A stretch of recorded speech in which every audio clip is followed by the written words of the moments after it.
हरि ओम मंगलम भगवान विष्णु मंगलम गरुड़ध्वज मंगलम पुंडरीकाक्षम मंगलनायस्तनो हरि। आप सभी का मेरे YouTube चैनल पर हार्दिक स्वागत है। मित्रों, आप अगर मेरे YouTube चैनल पर नए हैं तो मेरे चैनल को सब्सक्राइब जरूर करना, लाइक शेयर कमेंट करना। कमेंट में ओम नमो भगवते वासुदेवाय जरूर लिखना। मैं आपको अपने YouTube चैनल के माध्यम से रोजाना वैशाख मास महात्म की कथा सुनाया करता हूँ। आज मैं आपको वैशाख मास महात्म के 15वें अध्याय कथा को सुनाऊंगा। 15वें अध्याय कथा बड़ी पावन कथा है, मनवांछित फल को देने वाली कथा है। वैसे भी वैशाख का महीना बड़ा पावन महीना है। इस मास में गंगा स्नान करना, गौओं को चारा खिलाना और दीन दुखियों को अन्न वस्त्र जल का दान करना बहुत ही शुभ और फलदायक होता है। 15वें अध्याय में सुरतदेव जी बोले कि हे राजन, मधुसूदन भगवान के प्यारे पापनाशक वैशाख महात्म का फल और भी सुनो।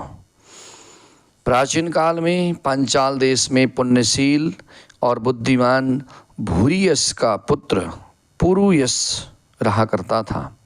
पिता के मरने पर वो राजा बन गया। पिता की मृत्यु के पश्चात जब वो राजा हुआ तो वे बहुत सूरवीर, उदार, धनुर्विद्या में प्रवीण, बड़ा ही प्रतापी था। धर्म पूर्वक पृथ्वी पर शासन करता था, परंतु पूर्व जन्म में इसने जल दान नहीं किया। इस पाप के मारे कुछ काल में उसकी सब संपत्ति नष्ट हो गई। उसे बलहीन जान करके उसके वैरी अनेक राजा आक्रमण करके उसे युद्ध में जीत गए। राजा परास्त होकर के सिसिनी रानी और धात्रादि गण साथ लेकर के जहाँ का मार्ग कोई नहीं जानता था, ऐसी पहाड़ की कंदराओं में जा करके वो छुप गया। और उसके बाद वहाँ 53 वर्ष व्यतीत किया और एक दिन अपने सतगुरु को सोचता हुआ अपने गुरु का स्मरण करने लगा। तब राजयोग, याज और उपयाज नाम के मुनिवर सर्वज्ञात राजा के पास आकर के पहुँचे। राजा उन्हें देख करके सहसा उठ खड़ा हुआ और भक्तिपूर्वक सिर झुका करके उनके चरणों में गिर पड़ा। दोनों मुनियों ने राजा को उठाया और आंसू पोंछे। दोनों मुनि, याज और उपयाज, उन्होंने आंसू पोंछे। तब वन में पुष्प आदि से राजा ने मुनियों का स्वागत किया। उनको स्वागत करने के पश्चात राजा ने मुनियों से प्रश्न किया कि हे मुनीश्वरों, मेरे दुख का कारण विस्तार पूर्वक मुझसे कहिए। मेरे सत्कर्म करते हुए भी मेरी सारी संपत्ति नष्ट हो गई और मुझे महान कष्ट क्यों भोगना पड़ रहा है। राजा के अत्यंत दुख भरे वचन सुन करके थोड़ी देर ध्यान करके वे दोनों मुनि, याज और उपयाज, बोले कि हे राजन सुनो, तू पहले 10 जन्मों के अत्यंत घोर पापी व्याध, तुम जो है 10 जन्मों से घोर पापी व्याध रहे हो। संपूर्ण जीव मात्र की हिंसा में तत्पर रहते थे और मैंने कभी भी विष्णु भगवान का न तो नाम लिया था न ध्यान किया तुमने ऐसा, और न उनको कभी नमस्कार किया, न भगवान को नमस्कार किया, न उनके भक्तों को नमस्कार किया। इसलिए हे राजन, ऐसे करते करते तेरे 9 जन्म जब बीत गए, फिर 10वें जन्म में तू सहाद्री पर व्याध का जन्म धारण करके मार्ग के पथिकों को कष्ट दे करके तथा गौड़ देश की प्रजा का मांस भक्षण करके समय बिताया तू करता था।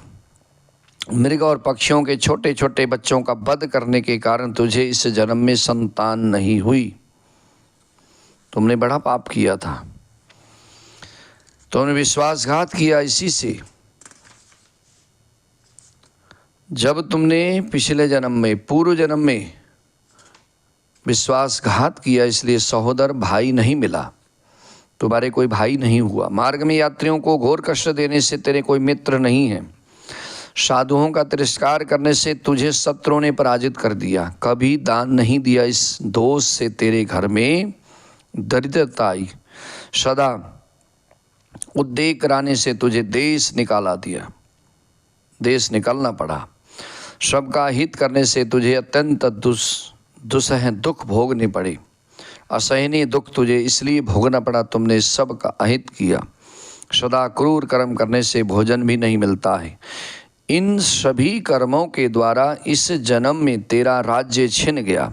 अब हम तेरे सतकुल में जन्म लेने का कारण बताते हैं कि तूने इतने अच्छे कुल में कैसे जन्म लिया।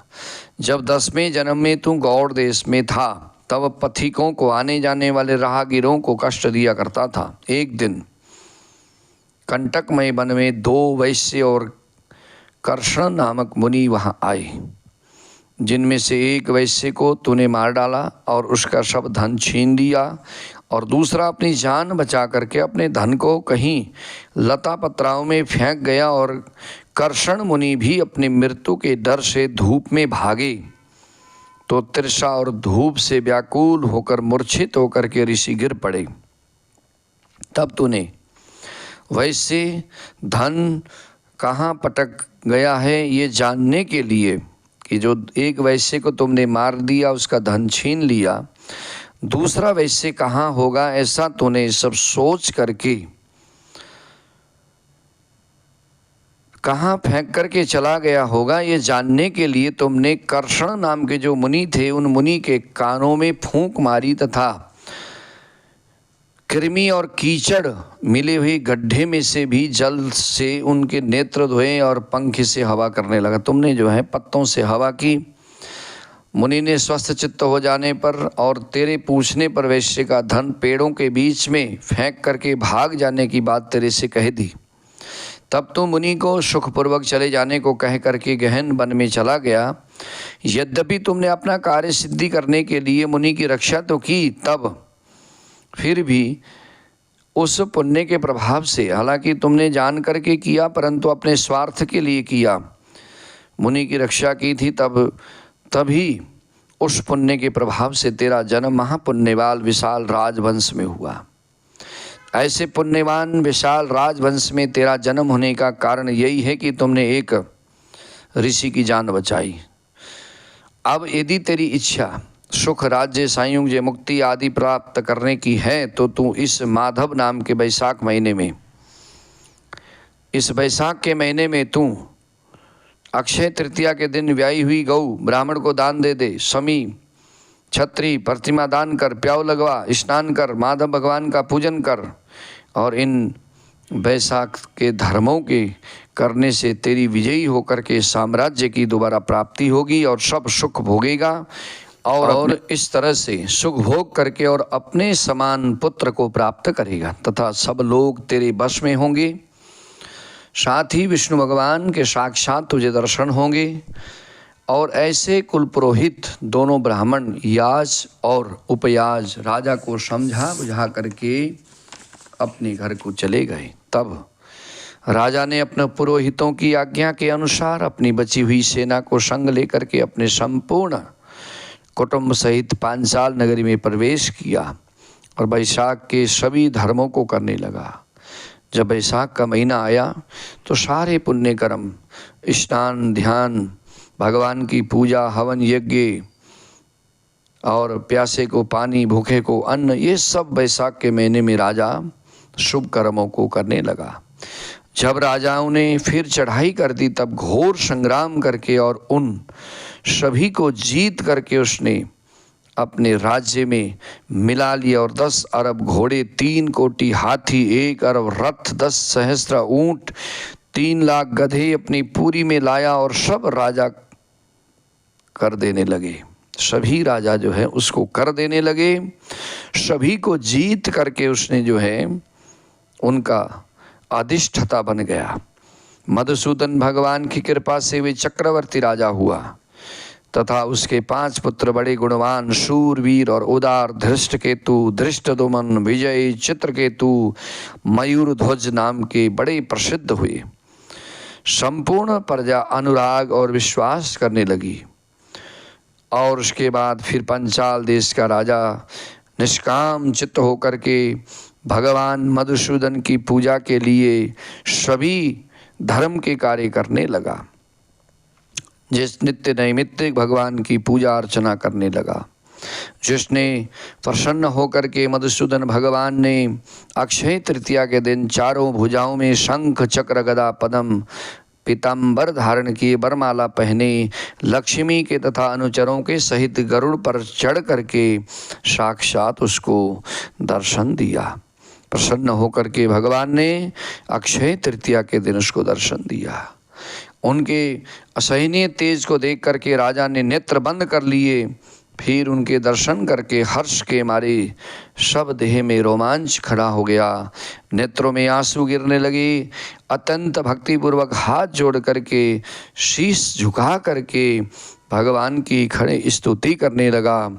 इस तरह से वैशाख के पावन मास में राजा ने धर्म का कार्य किया, भगवान ने उसको दर्शन दिया।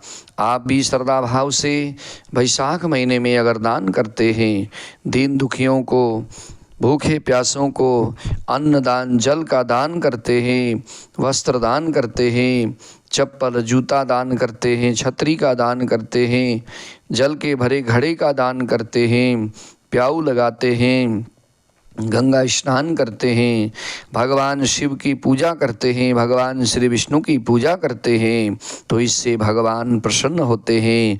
प्रसन्न हो करके आपकी सभी मनोकामनाएं भगवान पूरी कर देते हैं और आपकी परमात्मा सभी मनोकामनाएं इस महीने में प्रसन्न होकर के पूरी कर दें। आनंद कंद भगवान की जय हो, विष्णु भगवान की जय हो, जय हो।